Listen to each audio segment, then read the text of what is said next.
నమస్కారం. గత నెల ఫిబ్రవరి 15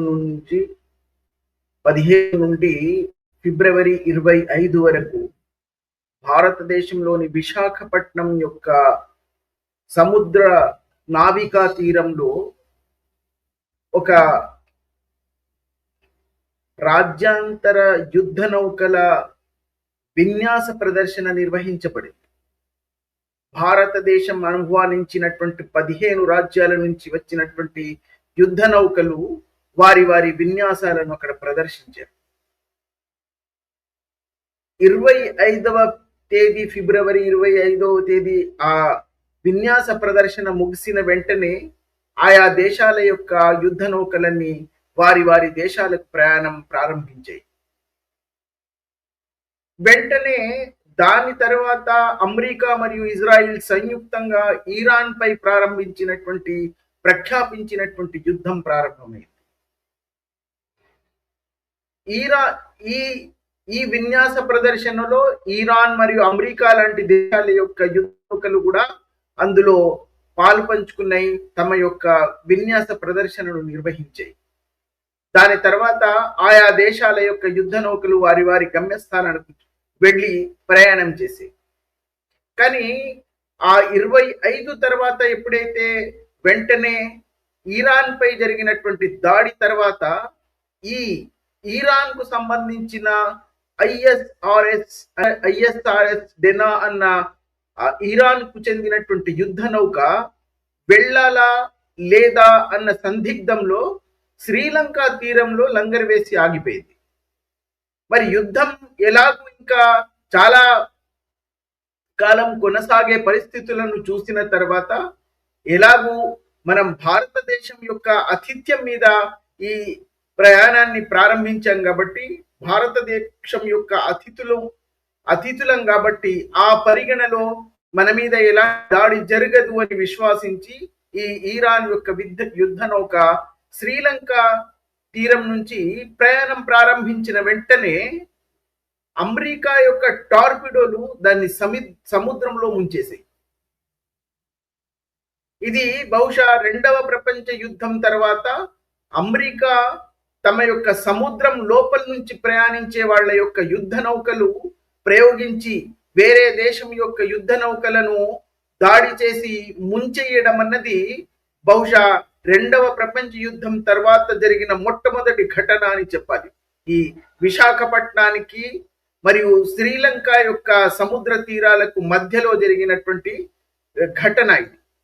భారతదేశ యొక్క సముద్ర యానం మార్గంలో జరిగినటువంటి సంఘటన కాబట్టి భారతదేశం ఈ సంఘటన జరిగిన తర్వాత ఇరాన్ యొక్క విదేశాంగ మంత్రి కూడా భారతదేశం కోసం భారతదేశం పిలిచినటువంటి ఆతిథ్యంలో పాల్గొన్నటువంటి మా మీద భారతదేశం యొక్క ఆతిథ్యం స్వీకరించి వెళ్ళినటువంటి మా మీద దాడి చేయడానికి భారతదేశం దీనికి బాధ్యత వహించాలి అనే విధంగా ఆ ఇరాన్ కు చెందినటువంటి విదేశాంగ శాఖ మంత్రి మాట్లాడవలసి వచ్చింది. కానీ ఈ సంఘటన నిజం చెప్పాలంటే మొత్తం ప్రపంచంలోని చాలా దేశాలు కూడా భారతదేశాన్ని ప్రతిసంధిలోకి నెట్టివేశాయి. కానీ భారతదేశం చేసినటువంటి వాదన ఏమిటంటే 25వ తేదీ ఈ విన్యాస ప్రదర్శన ముగిసిన వెంటనే దాని తర్వాత వారం రోజుల తర్వాత ఆ సముద్రంలో అంతర్జాతీయ సముద్ర మార్గంలో జరిగినటువంటి ఈ సంఘటనకు భారతదేశానికి అసలు సంబంధం ఎలా ఉంది అన్న వాదన కూడా భారతదేశం వైపు నుంచి ముందుంచబడింది. సాంకేతిక పరంగా భారతదేశం చేస్తున్నటువంటి వాదన సరి అయినప్పటికీ నైతిక బాధ్యత వహించవలసినటువంటి అవసరం భారతదేశానికి ఉంది అని ప్రపంచంలోని చాలా దేశాలు విమర్శించడం ప్రారంభించాయి. తర్వాత అదే ఇరాన్ కు చెందినటువంటి మరో యుద్ధ నౌక ప్రయాణం చెయ్యాలా వద్దా అన్న రీతిలో, ఎందుకంటే ఒక యుద్ధ నౌకను వాళ్ళు సముద్రంలో అమెరికా యొక్క టార్పిడోలు ఎలా ముంచి వేశాయో ఈ యుద్ధ నౌక మీద కూడా దాడి జరగవచ్చు అని వాళ్ళు ఊహించి దాన్ని ఎలా ఆ యుద్ధ నౌకను కాపాడుకోవాలి, భారతదేశం యొక్క ఆతిథ్యం స్వీకరించి వచ్చినటువంటి మేము ఈ కనీసం భారతదేశం మీద వచ్చినటువంటి ఈ అపవాదును భారతదేశం ఈ అపవాదు నుంచి విముక్తి కావాలి అంటే కనీసం ఇరాన్ కు చెందినటువంటి ఈ నౌకనైనా కనీసం భారతదేశం రక్షించాలి అని నిర్వహణ కోసం రంగంలోకి దిగి ఈ ఇరాన్ కు చెందినటువంటి ఈ యుద్ధ నౌకకు సాంకేతిక పరమైనటువంటి కొన్ని ఇబ్బందులు కలిగాయని ప్రయాణం చేసే స్థితిలో ఆ యుద్ధ నౌక లేదు కాబట్టి భారతదేశంలో కొచ్చిన్లోకి దాన్ని లంగర్ వేయడానికి అనుమతి ఇచ్చామని భారతదేశం సమర్థించుకుంటూ దాన్ని ఆ విధంగా అందులో ఉన్నటువంటి దాదాపు 123 మంది వైమానిక దళ సైనికులను సురక్షితమైనటువంటి స్థావరానికి చేర్చింది. ప్రపంచంలోని చాలా దేశాలు కూడా సాంకేతిక పరంగా భారతదేశం చెప్తున్నటువంటి వాదన సరి అయినప్పటికీ నైతిక పరంగా ఇది ఎందుకంటే భారతదేశం ఆహ్వానంపై వచ్చాయి కాబట్టి భారతదేశం దీని బాధ్యతను నిర్వహించాలి తీసుకోవాలి అన్న విధంగా మాట్లాడినటువంటి ఆ ప్రతిసంధిలో నుంచి భారతదేశం బయటపడడానికి అవకాశాలు వెతుకుతున్నటువంటి సమయంలోనే అదే ఇరాన్ కు చెందినటువంటి మరో యుద్ధ నౌక తన యొక్క గమ్యస్థానాన్ని వెళ్ళడానికి ఇబ్బందులు పడుతూ ఎందుకంటే అమెరికా యొక్క టార్పిడోలు ఆ యుద్ధ నౌకను కూడా ముంచివేస్తాయన్న సందిగ్ధంలో ఆ యొక్క సముద్ర తీరాల్లో లంగర్ వేయబడింది. అలాంటి పరిస్థితుల్లో ఆ యుద్ధ నౌకకు కొన్ని సాంకేతిక పరమైనటువంటి సహాయం అవసరం వచ్చిందని భారతదేశంలో దానికి ఆ సహాయ సహకారాలు భారతదేశం ఇవ్వాలని వాళ్ళు తమ యొక్క నిస్సహాయతను వ్యక్తపరిచి భారతదేశంతో సహాయం కోరినప్పుడు భారతదేశం ఇంతకు ముందు ఐరిస్ డెనా అన్న యుద్ధ నౌక ఎలాగైతే అమెరికన్ టార్పిడోలు సముద్రంలో ముంచేసినటువంటి అపవాదు భారతదేశంపై వచ్చిందో ఆ ప్రతిసంధిలో నుంచి బయటపడడానికి ఏదో సరి అయినటువంటి అవకాశం భావించినటువంటి భారతదేశం ఆ శ్రీలంక సముద్ర మార్గంలో ఉన్నటువంటి ఆ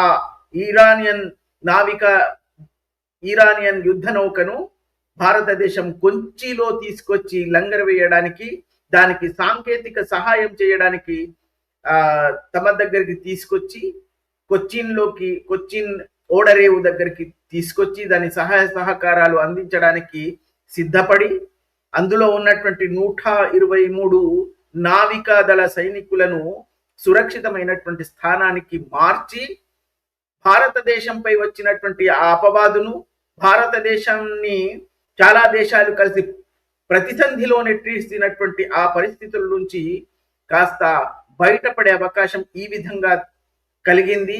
భారతదేశం దాన్ని సరి అయిన రీతిలో సద్వినియోగం చేసుకొని బహుశా దానికి సాంకేతిక పరంగా ఏ ఇబ్బందులు లేకపోవచ్చు. అది తమ గమ్యస్థానానికి వెళ్ళడానికి అమెరికా యొక్క ఈ టార్పిడోలకు భయపడి ప్రయాణం ఆపివేసి ఉండవచ్చు.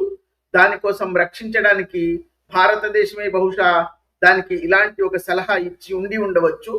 ఆ విధంగానైనా సరే ఏది ఏమైనప్పటికీ ఆ యుద్ధ నౌకను భారతదేశం తన యొక్క సరిహద్దుల్లోకి తీసుకొని కొచ్చిన్ సముద్ర తీరంలో ఓడరేవులోకి తీసుకొచ్చి అందులో ప్రయాణం చేస్తున్నటువంటి అందులో ఉన్నటువంటి నావిక దళ సైనికులను 123 మందిని సురక్షితంగా సంరక్షించగలిగింది అంటే నిశ్చయంగా భారతదేశం యొక్క మానవిక విలువలు ఏమిటో ప్రపంచానికి ఇప్పుడైనా కనీసం అర్థం అవ్వాలి.